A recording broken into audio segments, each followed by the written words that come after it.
lá. No ar, o Conexão Famílias Atípicas, com mais essa jornada, né? Uma jornada que vem seguindo de forma muito produtiva, levando informações e trazendo histórias de muita superação, de muitos desafios, mas também de coisas bastante positivas. Hoje eu tenho a grata satisfação de receber a Jéssica. Jéssica Oliveira? Isso, Acertei. Jéssica Oliveira. Eu vou primeiro fazer minha autodescrição, porque senão puxam a minha orelha. Eu tenho 1,72 m, eu estou com um vestido de linho. Ele é um vestido longo, ele é off-white, com umas listrinhas assim pretas. Eu tenho cabelo castanho pintado com luzes. Jéssica, primeiro a autodescrição e depois a gente começa o nosso bate-papo. Primeiro, eu quero dizer que é uma honra estar aqui, ter o espaço de voz e que continue crescendo essa informação tão importante. Vou me autodescrever. Eu, de fato... Peraí, eu só me perdi nessa hora aqui da autodescrição. Que eu... Não, sei que é só cor porque às vezes a gente fala das cor de pele. Acho que eu falo das amputações? Pode falar se você quiser. Mas você pode falar a sua altura e o que você está vestindo.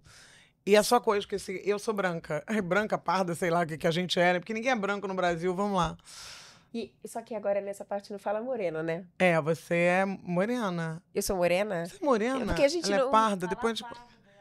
Não, é porque não se fala mais parda. Não fala mais parda. Não se fala... Qualquer coisa a gente corta isso, não tem problema. Você é branca... O que ela é? Eu não sei agora. É morena. Sou morena, de cabelos castanhos. Isso. Eu sou morena, de cabelos castanhos até o ombro. Sim. Eu estou usando uma blusa branca com um colete azul. Sim. E eu sou amputada dos 4 membros. E quero dizer que é um prazer estar aqui compartilhando a minha trajetória, trazer a minha história para cá como uma forma de informação para a gente continuar nessa trajetória, reconstruindo o mundo mais inclusivo. Que coisa boa. Bom, você começou já falando de história, né? Você tem aí uma história muito legal. Você faz palestra, você tem uma biografia que chama Desista de Desistir.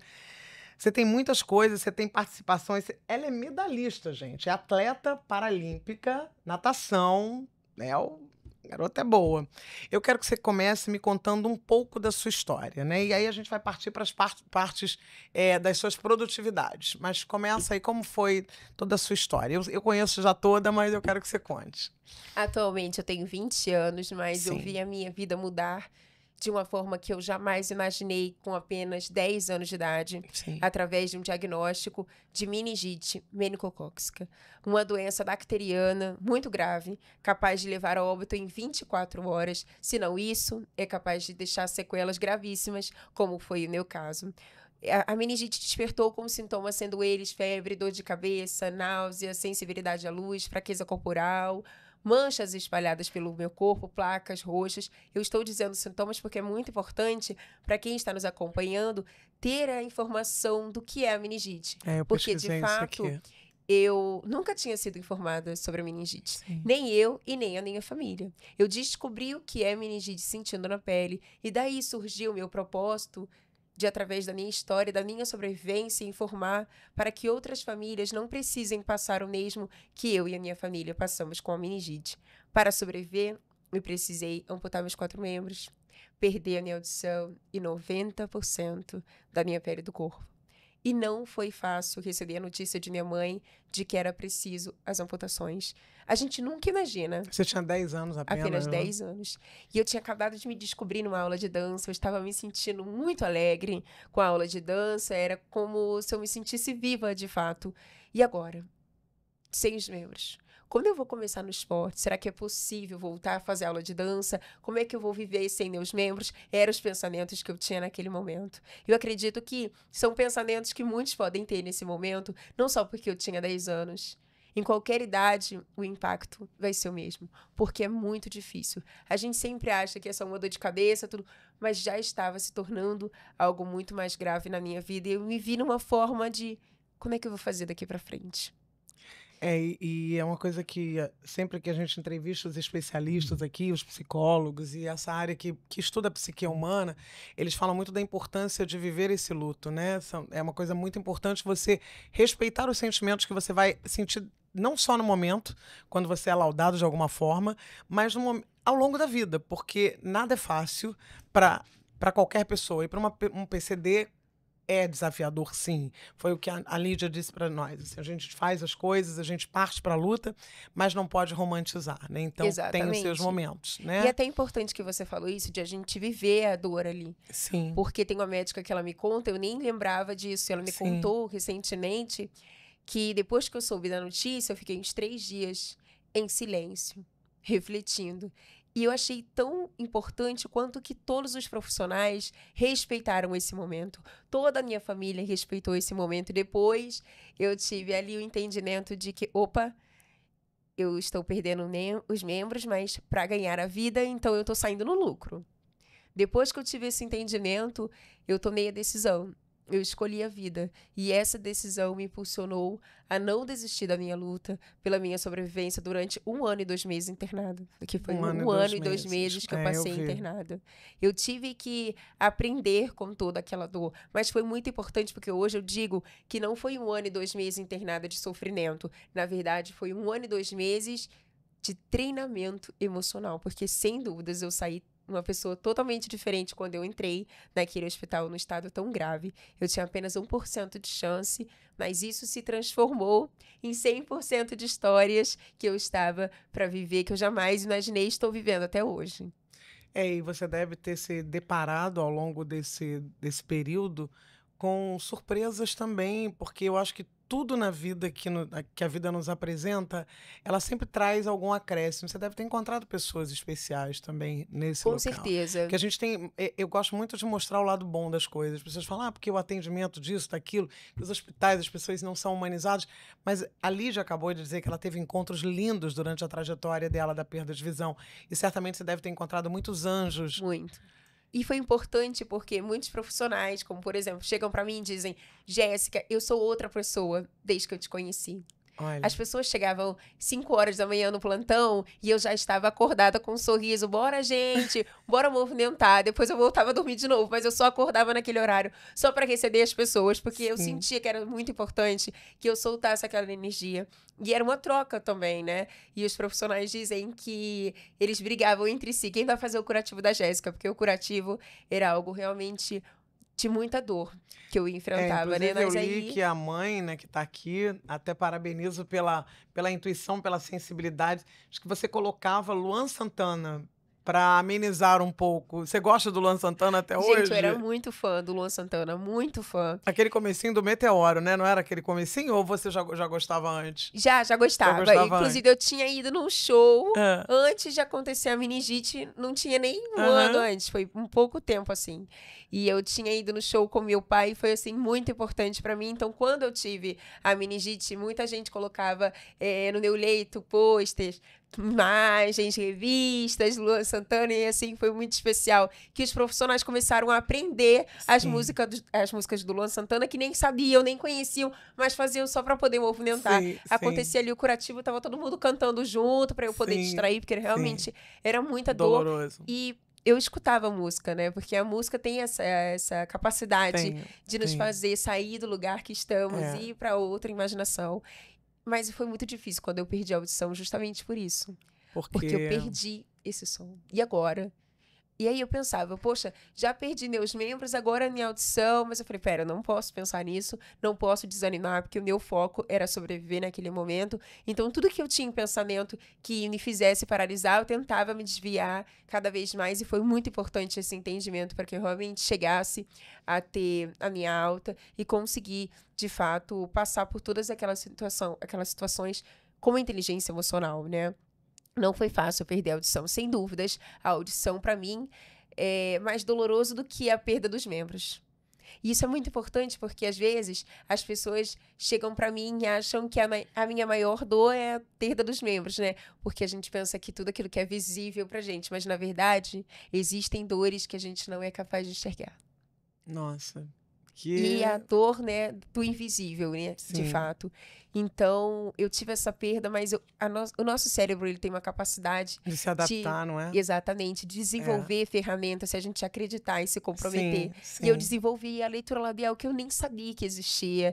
Eu nunca tinha visto uma pessoa falando sobre leitura labial, fazendo leitura labial, e eu aprendi porque a comunicação sempre foi muito importante para mim. E até hoje, né, vocês percebem que eu falo muito aqui. Mas engraçado, é uma surpresa, assim, porque você não tem nenhuma dificuldade de entender o que eu falo. E eu não tô falando não, é incrível. Você é uma pessoa muito incrível mesmo, porque não sei se todo mundo tem essa facilidade, mas você tem muito. Sim. Como é que é? Você olhando, Na verdade, você exercitou... Eu precisei treinar muito. Treinar muito. Hoje, graças a Deus e graças à tecnologia tão avançada, eu uso o implante coclear, que ele me traz essa possibilidade de desenvolver melhor no mundo dos sons. Eu fiquei muito tempo usando um aparelho comum que a gente conhece por muitas vezes, mas não foi possível porque não funcionou muito, né? Não foi suficiente, porque a minha perda auditiva realmente foi muito grave. Então, só com o aparelho auditivo, eu não conseguia ouvir, eu não conseguia ter o entendimento da fala.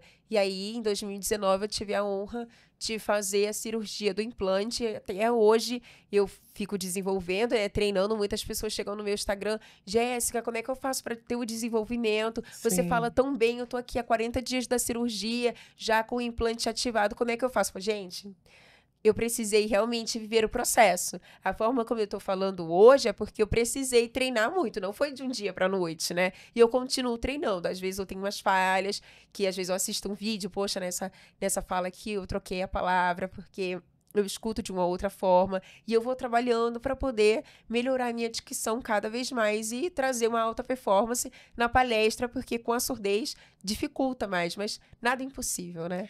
E essa sua abertura é muito interessante, porque quando eu entrevistei o Rafinha, que é um atleta também paralímpico, né, do rugby, ele falou muito sobre isso, sobre a questão da deficiência não ser um impeditivo para que as pessoas procurem, né, o aperfeiçoamento, a capacitação, para que não se acomodem dentro de uma situação limitante, porque não há limites para quando a gente efetivamente, né, você vê, ele perdeu totalmente os movimentos e se tornou um atleta, né, como você. Então, mas é o que ele falou, a gente precisa sair desse lugar. Exatamente. E isso é muito legal, porque você exercita, isso dá trabalho, né, para Muito. chegar a alguma coisa, você tem que ter trabalho. Exato. Em tudo. E é quando eu digo, né? As pessoas falam muito sobre paralisação, mas na verdade, paralisação não é sobre o físico, é sobre a mentalidade. É a cabeça. Eu sou paralisada quando a minha mente está fraca. Mas, como por exemplo, eu tinha braços e pernas e eu era paralisada. Eu era paralisada porque eu me deixava controlar pela voz sabotadora que a gente tem. Sim. Que por muitas vezes a gente quer fazer alguma coisa, aí vem a voz sabotadora. E se aquilo acontecer? E se isso acontecer? A gente ode. E acredita nisso. E a gente vai deixando de viver aquilo que nós merecemos. Deixamos de viver os planos que estão nos esperando, o extraordinário que nos espera. E um fato curioso é que eu sempre tive vontade de fazer natação. Eu assisti a aula de natação e eu falava, uau, o máximo. Mas a voz sabotadora, não faça, não é pra você. E eu logo acreditava. É mesmo, já gostava. Eu era controlada. A minha maior vontade era fazer natação, mas ao mesmo tempo a piscina era o meu maior terror. Era o meu maior medo. Eu só entrava na piscina se tivesse alguém por perto me ajudando, se tivesse uma boia, nada sozinha.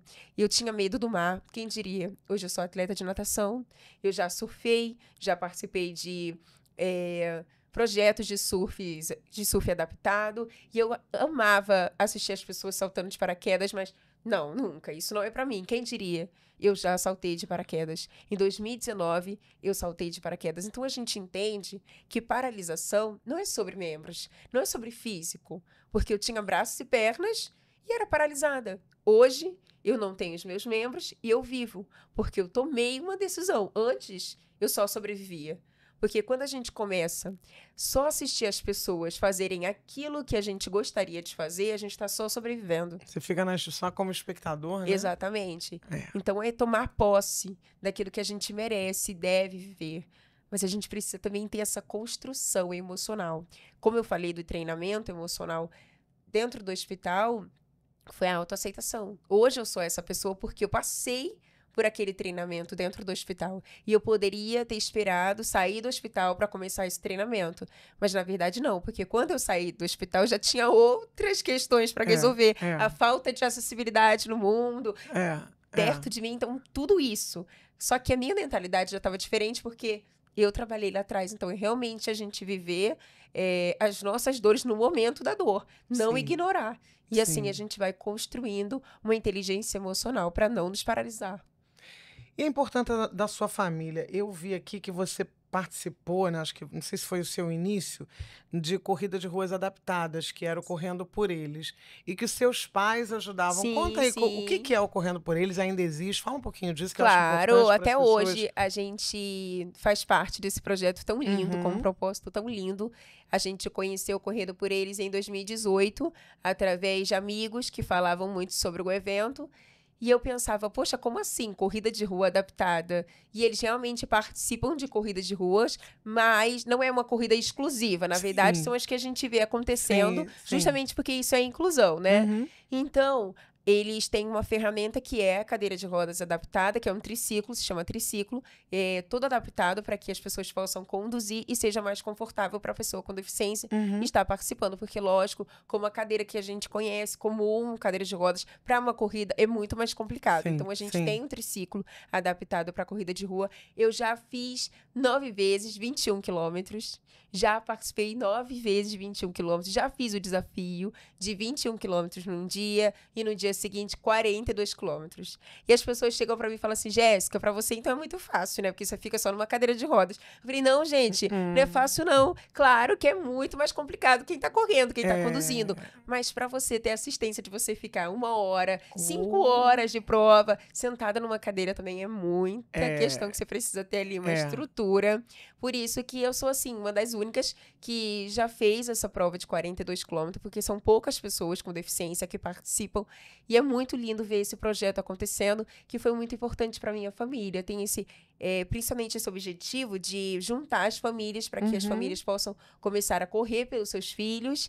E o meu pai começou a se tornar um corredor justamente por causa da corrida. Minha mãe nunca corria. Começou a correr por causa desse projeto, por causa de mim, por todas essas ações. Então, é lindo ver que meu pai descobriu ali algo tão forte que a minha mãe, através de toda essa trajetória. Realmente, aquilo que a gente diz, né?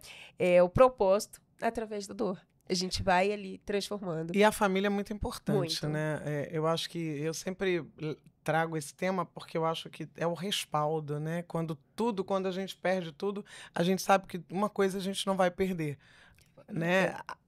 Na sua grande maioria, porque a gente sabe que tem casos de pessoas que abandonam em algumas situações, mas quem tem essa possibilidade de ter a sua família ali ao lado, eu acho que é muito importante, não é, Jéssica? Muito. E teve uma questão muito que as pessoas chegavam para falar no hospital, que parabenizava muito os meus pais ali e tudo mais, porque existem muitos históricos de abandono, justamente quando vem o diagnóstico, vem a deficiência, então tem muito esse histórico. Então, eu sou muito abençoada, agradeço muito a Deus pela família que eu tenho, porque, assim, meus pais nunca tiveram uma estrutura, nunca tiveram uma preparação para lidar com um filho com uma deficiência, mas ainda assim eles tiveram uma estrutura que eu jamais imaginei. Eu fui, de fato, muito abençoada. Os meus pais, dentro do hospital, sempre tentavam trazer imagens de pessoas com deficiência, mostrando que existe vida além do diagnóstico. E hoje eu digo com muita certeza, as pessoas me perguntam, né? Você sofre preconceito? Não, eu não sofro preconceito. Eu vivencio ele. É diferente. O outro, eu não controlo. Eu só controlo a forma como eu vou reagir a partir desse acontecido. E se hoje eu tenho esse entendimento, é graças à minha família. Porque trouxeram dentro do hospital falas em que, filha, quando você sair do hospital, vai existir olhares diferentes. Você hoje tem uma questão diferente, mas isso não quer dizer que você seja menos incapaz, mais incapaz do que o outro. Você tem a capacidade de fazer e ser o que você quiser, independente da deficiência, porque eles me trouxeram o entendimento de que a deficiência é só um detalhe, perto de diversas outras possibilidades que eu tinha para viver, ser e escolher, né? De fato, a gente entende que o que nos define não é a deficiência, mas sim as nossas escolhas. E compreender, que eu acho que é isso que a FEBEX está tentando fazer, de criar essa ponte, de entender que esse mundo da deficiência, ele ficou durante muito tempo afastado, né, da sociedade. E isso é uma realidade. Então, aquilo que você não conhece te causa estranheza. Sim. E é óbvio, porque as coisas diferentes nos causam estranheza, e isso é uma realidade. E é se colocar também no lugar do outro que ainda não entende, mas que pode vir a entender. Porque eu vou te dizer, Jéssica, eu sempre falo isso. Antes de vir para cá, para esse podcast, eu não notava a deficiência. Ela, para mim, não existia. Porque os olhos não ficam abertos, eles são descortinados a partir da vivência. Exato. E hoje eu percebo tudo na rua. Todas as pessoas. Eu consigo identificar uma pessoa dentro do espectro autista. É uma coisa incrível como...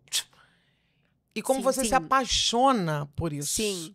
E como você admira essas pessoas. E não é por uma questão, é piegas, não, porque ele vence. Não, é porque são pessoas que te ensinam. Porque às vezes você tem tudo, é o que você falou, mas a tua mente, ela tá engessada, ela tá paralisada, ela tá amputada de toda e qualquer possibilidade. E é isso que eu acho que é muito interessante. Então, essa aproximação é muito legal. Muito, muito. Muito importante. E assim, como a gente está falando, né? Essa construção familiar, essa inclusão familiar é muito importante, né? Porque eu nunca tinha visto uma pessoa amputada dos 4 membros. Então, para mim, uma pessoa sem os membros não era capaz de ver. Eu tinha esse entendimento. E até que eu fui pensando, tá? Se eu nunca vi uma pessoa amputada dos 4 membros, vai ser eu mesma a minha referência. Isso. E depois eu fui, e como você falou, a gente vai enxergando, a gente vai trazendo essa visibilidade maior. Hoje eu vejo diversas pessoas na rua, não é uma romantização, mas de fato é enxergando o lado positivo daquilo que a gente não pode mudar. Exatamente. De fato é isso. E é muito bom hoje ver grandes representatividades acontecendo e ser uma representatividade também. Aquela representatividade que no momento que eu estava internada eu não tive. Isso há 9 anos atrás. Mas até hoje, infelizmente, acontecem de as pessoas fecharem os olhos, de fato, não quererem enxergar, ignorarem, mas quanto é importante a gente, de fato, trazer essa visibilidade e mostrar que o mundo é de todos e que nós pertencemos a ele também. Agora eu quero que você fale para mim da sua trajetória na natação, porque você ganhou, logo de cara, lá no Mundial Escolar na França, você já ganhou uma medalha de ouro e uma medalha de prata, ou foram várias? Na verdade, nesse Mundial, eu não conquistei medalha. Mas não foi foi a competição mais importante da minha vida. Porque ali eu tive um entendimento de que conquista não é só sobre o pódio, mas é sobre viver o processo. Muitas competições eu ficava tão focada em chegar medalhas. No pódio que eu esquecia de ver o processo. A minha trajetória como atleta, na verdade, se iniciou numa arquibancada dos Jogos Paralímpicos do Rio 2016. 2016, inclusive, foi o ano que eu recebi alta. Então, nada melhor do que os Jogos Paralímpicos para a gente ter uma referência de cara que a gente é capaz de fazer tudo que a gente quiser. E a ideia foi do pai ou da mãe?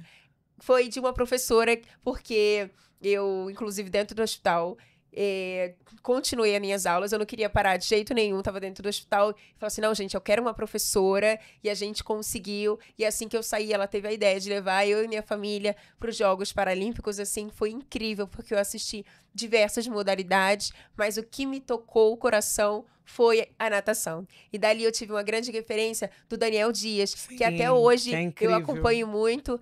Hoje, em si, ele não está mais atuando como atleta nos jogos e em diversas competições, mas ainda assim continua sendo uma grande referência, porque a história continua para sempre, né? O legado continua para sempre. E para mim foi muito importante, de cara, quando eu vi toda aquelas provas acontecendo nos jogos. Eu posso estar ali que você falou, eu pensei, né? Agora eu tenho que ser atleta, eu tenho que buscar. Mas eu fiquei uns 2 anos buscando um esporte paralímpico, um projeto paralímpico, porque a gente sabe que ainda falta muita visibilidade. Aqui no Rio, principalmente, existe uma grande falta de clubes que trabalham e formam pessoas com deficiência, atletas com deficiência, né? Então, assim, é muito difícil. São todos os clubes que ofertam essa possibilidade? Não são todos. É muito difícil. Em São Paulo é um lugar que acontece, que tem mais possibilidades em outras partes do Brasil, mas, assim, aqui no Rio de Janeiro a gente tem uma grande falta. E por isso, muito importante, para que a gente continue falando sobre. Com certeza. Porque o esporte em si, não é só o lazer, né? É uma formação, é uma profissão, de fato. Quando eu digo, eu não estou nadando a lazer, eu estou trabalhando ali, é o meu trabalho, e como trabalho eu preciso de uma valorização, e essa valorização muito difícil também. Quantos atletas a gente vê... Patrocínio, né? Não tem ajuda, né? Que precisam chegar nos melhores do mundo para conseguir uma visibilidade, um patrocínio. Mas para você chegar no melhor do mundo, você precisa do apoio. Exatamente. Então, as redes sociais, para mim, foi muito importante nessa trajetória como atleta, porque eu pensei, eu não vou ficar agarrada aos resultados esportivos para construir apoios para mim, né? Eu vou começar a minha trajetória como influenciadora. E, de fato, toda a minha rotina que eu compartilho nas minhas redes sociais, toda essa forma de ser influenciadora, palestrante, me trouxeram grandes apoios para hoje ser a atleta que eu sou, hoje continuar nessa trajetória, né? E, como você falou do maior mundial, que eu participei, maior mundial escolar do mundo, que nessa edição de 2022 aconteceu na França, né? E para mim foi uma grande oportunidade, porque foi uma competição que eu fui sozinha, sem os meus pais. Você foi sozinha? Fui sozinha, sem os meus pais. E a mãe e o pai devem ter ficado em casa, né? Porque mãe e pai não... Mãe e pai como não assim você não me levou para a França? Mãe, perdão. Mas ali foi muito importante, porque... Você tinha quantos anos? Eu tava com 18, tava com 17. Doida, meu filho sair eu acho que eu tinha um troço, porque a gente fica preocupada de tudo. Mãe é mãe se preocupa com tudo, pode ter 40 anos, né? Mas muito importante, porque a minha mãe sempre me trouxe esse entendimento. Ela, filha, vai chegar uma hora que você vai precisar se virar sozinha. E dentro de casa a gente sempre vai trazendo essa autonomia. Por isso que quando eu recebi a notícia de que eu não poderia ir com os meus pais, eu topei de cara. Eu falei, não, eu vou. Depois, quando eu tava no avião sozinha, eu fiquei pensando, o que eu tô fazendo aqui, gente? Mas ok, foi a primeira vez que você andou de avião? Não. Já fui várias, mas assim, sozinha, né? E eu fui com uma comissão técnica, uma parte realmente que me trouxe esse apoio, eu fiquei muito confortável. E eu passei 13 dias nessa trajetória do Mundial Escolar. Foi muito importante, porque eu voltei outra pessoa, com uma maturidade que eu construí ali por estar sozinha. E às vezes a gente fica pensando, né? Como é que a gente vai se virar? Mas a gente realmente consegue. Se vira. É realmente possível. Claro que nem tudo eu conseguia fazer sozinha, eu precisava de uma ajuda de enfermeiro. Mas, assim, foi muito importante essa quebra de gelo, né? De, poxa, daqui pra frente eu consigo mais e mais e construir autonomia para eu continuar nessa trajetória, porque o esporte traz muito isso, né? Essas oportunidades de um atleta sozinho. Isso é uma coisa que eu acho que você interessante falar, né? A importância do esporte, principalmente para uma pessoa que está se confrontando com um lado, porque eu acho que o esporte é vida para qualquer ser humano. Para PCD ou para não PCD. O esporte traz muitas motivações internas, traz convívio, né? Fala o que você acha, porque existem mães que nos escutam, né?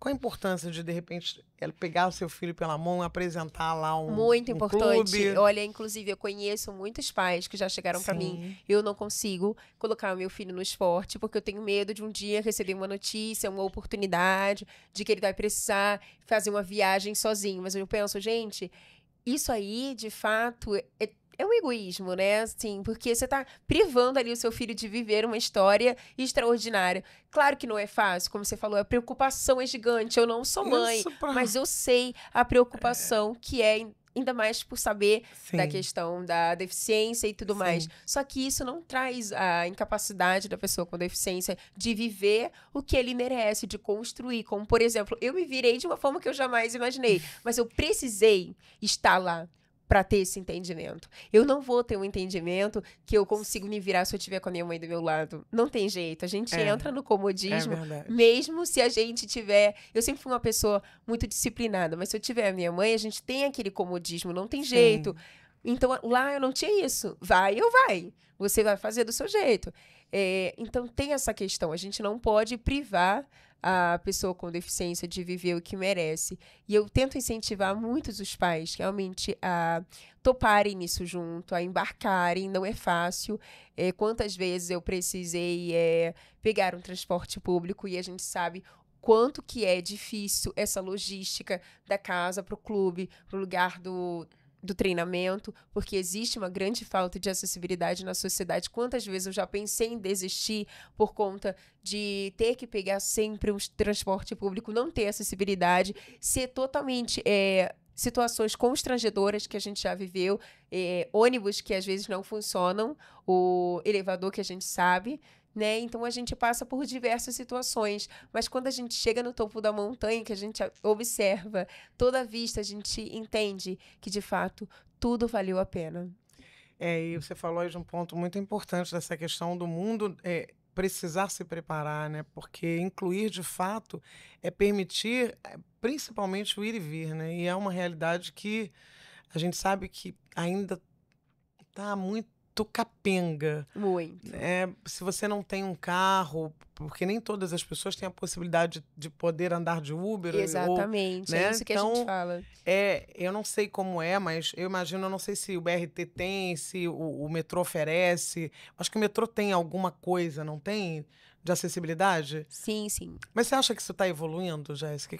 Como você vê? Eu não posso nem dizer que não está evoluindo, né?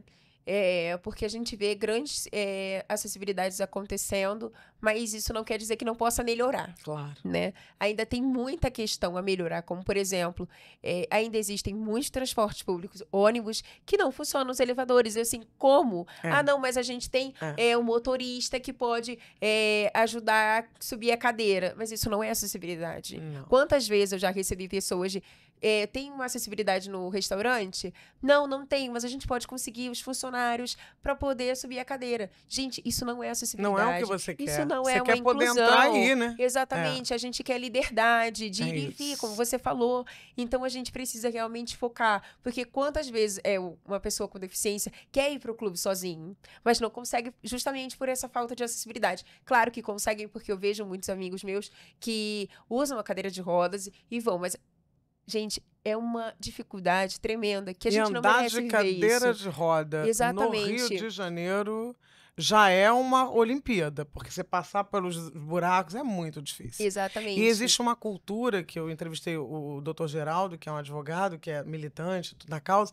Ele é cadeirante, né? E ele falou que é quase que impossível, por exemplo, nos Estados Unidos, que as pessoas já estão acostumadas a darem o espaço, a saírem, deixarem que vocês fluam. Exatamente. Já aqui não é. É ao contrário, vão te tacar no chão, porque eu, para atravessar a rua em Copacabana, eu vou te falar que eu tenho que olhar para ver se não vem uma moto, um quadriciclo. É muita coisa, é muita informação. E quando a gente fala da importância dessa inclusão, é justamente da acessibilidade, como, por exemplo, a gente fala assim, de rampa, de elevador e tudo mais, só que as pessoas também têm essa falta de acessibilidade atitudinal. É isso. De, poxa, quantas vezes eu já cheguei num estacionamento, a vaga de PCD já tem um carro, e aí eu vou procurando, cadê a placa? Cadê o cartão? Não tem.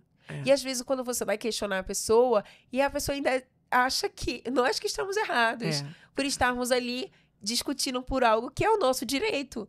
Não é um favor, né? Na verdade, é um direito. Eu tô morando tem 1 ano que eu tô morando num condomínio, e desde que eu cheguei, eu tô modificando tudo. Porque, assim, não é pra mim. É pra todos. Claro. Quantas pessoas vão ter acesso a chegar naquele condomínio? Por quê? Tem uma acessibilidade. Claro que ali é uma briga, a gente continua nessa questão, mas que chegue um momento que a gente não precise mais discutir sobre isso. Tem gente que fala, é muito chato toda vez essa discussão, mas como é que a gente vai parar de discutir se não resolve? Tem que ter resultado. Tem que ter resultado. Exato. Você tem uma biografia, como é que a gente tem acesso a ela? Tá em alguma livraria? Você conseguiu? O meu alguém livro, que publicou? Jessie Borg, Desista de Desistir, Jessie que é um livro Borg. totalmente sobre ser feliz. De fato, não é sobre o que me aconteceu, mas o que eu fiz a partir do acontecido. Porque a nossa história se resume a isso. Isso. Eu não tive a oportunidade de lançar ele em livrarias, porque eu lancei justamente em 2020, quando estava acontecendo a pandemia. Então, foi muito virtual. E ele está 100% no site, 100% online, através do meu Instagram, jessborg.oficial. No link da minha bio tem o site, mas quem quiser entrar em contato comigo através do direct, eu também sou super à disposição para informar cada vez mais, porque eu acredito que a gente pode transformar muito com esse livro, porque aqui a gente está contando apenas 1% de muitas histórias que eu de fato vivo e sou. E você também, você é palestrante, não precisa dizer por que ela palestra, né? Já estamos vendo que ela dá uma aula, mas você falou algumas vezes, você usou algumas terminologias, tipo propósito, né? Você fala várias coisas que você tem fé. Muito. Isso, você... Como por exemplo... Qual foi a importância disso para você? Como por exemplo, quando eu soube que eu estava de fato com o diagnóstico de meningite, vieram também com a notícia de que era apenas 1% de chance para sobreviver. Mas eu agarrei aquele 1% e eu pensei, eu vou transformar em 99% de fé. E essa fé me ajudou a estar aqui hoje, a trazer o meu relato, a ser a pessoa feliz que eu sou hoje. Porque a ciência da felicidade, até hoje, a ciência da felicidade está se levantando para dizer que pessoas felizes são aquelas que praticam verdadeiramente a fé. Verdadeiramente, tá? Porque tem gente que põe no Instagram #fé, mas não sabe, de fato, viver essa verdade que é a fé. Né? Então, a gente precisa praticar muito. E como, por exemplo, a gratidão. A fé já vem no conjunto da gratidão. Sim. A gratidão não é só o fato de agradecer, mas é também enxergar o lado positivo daquilo que a gente não pode mudar. Né? E ela está se especializando nisso. Eu quero que você fale um pouco dessa especialização e que também fale que, independente da gente ter essa evolução, aí a ciência pesquisando essa área, né? Essa felicidade, mas que a gente também precisa conviver com os momentos, porque certeza. O mundo não é, né? Existe o mundo real e o ideal. Não é ideal, ele é real. Então fala disso pra gente. Eu pude ter a oportunidade de ser formada como felicitadora em 2022. Felicitador é aquele que aplica a ciência da felicidade não só na sua vida, mas na sua profissão, qualquer área que estiver. E é capaz de ensinar sobre felicidade. Na minha palestra, é como um treinamento de felicidade, com capacitação de conhecimentos da ciência da felicidade. E hoje é muito importante a gente pensar que felicidade se aprende, porque antigamente a gente não escutava falar. Hoje em dia existe faculdade de felicidade. Quão incrível isso é, porque a gente estava tão agarrado àquela ideia de que felicidade é estar com a família, embora isso seja muito importante, é alegria. Alegria. E alegria e felicidade são coisas totalmente diferentes. O que é alegria? É tudo aquilo que é do momento, é momentânea. A felicidade é um estado de ser, é um estilo de vida, é você ser bem resolvida com você mesma, bem resolvida com a vida. Mas isso não quer dizer que você não vai passar por problemas. Por quê? Felicidade não é ausência de problemas. Felicidade não é ausência de dores emocional. Como, por exemplo, gente feliz fica triste, sim. A diferença é que ela não fica lá. Existem dias que eu acordo e que não estou bem. E tá tudo bem não estar bem o tempo todo. Porque esse fato de estar bem o tempo todo é felicidade, não. É positividade tóxica. Gente feliz não está bem o tempo todo. Está de bem com a vida. Entende as situações que nós passamos. Positividade tóxica, isso já é uma definição dessa ciência? Sim. Positividade tóxica. Muito interessante isso. Positividade tóxica é a pessoa chegar e falar: você fica bem o tempo todo, você pode ser bem o tempo todo, gente feliz fica bem o tempo todo. Não. Não nos relacionamentos, tudo tem que correr bem, se não correr, a gente descarta, é isso aí? Não, na verdade, não, né? Existe o otimista e existe a positividade tóxica. Tem gente que fala pra mim: Jéssica, você posta muita coisa de felicidade, mas você é feliz mesmo? Será que isso atrás da tela é assim mesmo? E eu falo: gente, tem um otimismo, isso não quer dizer que eu não vai ficar triste. Eu choro às vezes, eu acordo, tem dia que eu não quero treinar, isso faz parte, mas eu preciso lembrar do porquê que eu escolhi ser atleta, do porquê que eu comecei. E é isso que me ajuda a ter disciplina, porque a disciplina é fazer aquilo que a gente não quer para chegar no resultado que a gente quer alcançar. E a felicidade precisa muito de disciplina, porque é o esforço. Nada no fácil cresce. É preciso ter um esforço. E através desse esforço a gente vai construindo a felicidade dentro de nós, que é um estado de ser, né? Quem quiser saber de felicidade, fala com a moça aqui, Jessiborg.oficial. Jessiborg.oficial. Eu queria falar tanta coisa com você. Você é incrível, dá vontade de ficar conversando, assim, ouvindo, que a gente fica ouvindo ela falar e fica assim, né, com o cara de paisagem.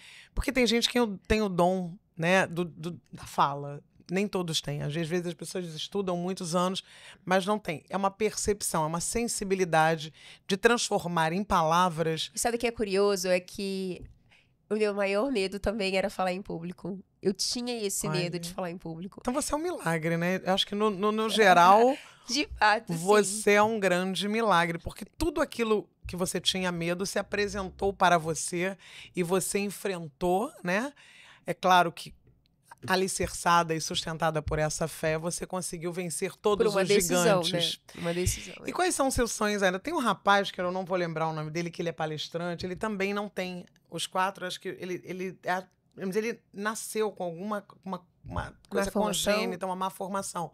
Ele não tem a parte de baixo e ele tem filhos. Ele é palestrante, ele é americano. Você sabe quem é ele? O Nick. É o Nick. Com certeza. E foi muito legal, porque quando eu saí do hospital também tive a oportunidade incrível. de assistir a palestra dele. Sim. E o mais interessante é que, por algumas vezes na palestra, ele chama pessoas com deficiência para subir no palco com ele. Eu tive a oportunidade de subir no palco com ele. Olha, ele é incrível. Muito. E você tem sonhos? Quais são? Quer dizer, claro que você tem sonhos e muitos, mas assim, se você pudesse definir hoje qual é a sua grande meta hoje, é ser uma atleta olímpica? É me tornar uma palestrante internacional. Hoje eu estou fazendo curso de inglês. Para mim está sendo muito difícil por conta da surdez, né? Desenvolver outra língua, né? Outro idioma. Mas eu pensei, não posso ficar agarrada a isso. Vou me descobrir, vou tentar, porque o que eu quero é muito maior do que o desafio que eu vou enfrentar no processo. Sim. Então, de fato, eu quero me tornar uma palestrante internacional. E se Deus permitir, eu quero continuar na minha trajetória como atleta também, crescendo. E, se Deus quiser, chegar nos Jogos Paralímpicos também. Eu tenho certeza que eu vou te ver lá. Nossa, eu já vislumbro, porque, né, aquele que crê, sabe, né? É uma pena a gente estar chegando ao final, o tempo já estourou. Eu quero que você deixe uma mensagem. Eu quero te agradecer, assim, a sua disponibilidade de vir aqui. Agradecer a sua mãe, que hoje, tadinha, teve febre e veio até aqui contribuir com esse trabalho tão bonito da FEBEX. E eu quero te agradecer. Você é uma menina linda. Eu acho que você ainda vai encontrar, assim, um love super legal também. Quem sabe dar uns netinhos para sua mamãe, né? E, olha, a meningite é uma coisa séria, né? Acho que é importante falar. Eu até pesquisei aqui, não vai dar tempo de falar, mas você pode se vacinar, né? Existem vacinas de prevenção, você pode se prevenir. E fique atento a qualquer sinal, vômito, dor de cabeça, dor na nuca, uma certa letargia, ficou devagar, enrijecimento da nuca. Então, fique atento para que você possa, de repente, ou ir rapidamente, né, em busca de ajuda e, através da vacinação, inibir, né? Para que o caminho não seja porque você passou, mas você sabe que não é fácil, né? E a gente tem essa obrigação aqui de alertar. Qual é a sua mensagem, Jéssica? Primeiro, quero agradecer muito por essa oportunidade. Sim. É um prazer continuar nesse projeto e que continue crescendo para trazer mais informações e transformações, que eu posso dizer a minha frase que toca muito no meu coração. Se for para desistir, desista de desistir. Não é fácil, mas existe o extraordinário nos esperando. E, sem dúvidas, o extraordinário é muito maior do que a espera, muito maior do que o processo difícil que a gente enfrenta. Não é porque eu sou uma pessoa com deficiência que eu passo por dificuldade. Todos nós passamos por dificuldade. Mas, mais do que isso, todos nós temos a capacidade de viver o extraordinário. Olha, é isso. Você pensar em desistir, desista de desistir. E se você está gostando do nosso trabalho, vai lá, ativa as notificações, compartilha e divide, né, essas histórias que a gente tem trazido para vocês. Histórias como a história da Jéssica Oliveira, que é incrível. jessiborg.oficial. Vai lá e acompanha e curte tudo que essa menina tem para dizer. Muito obrigada.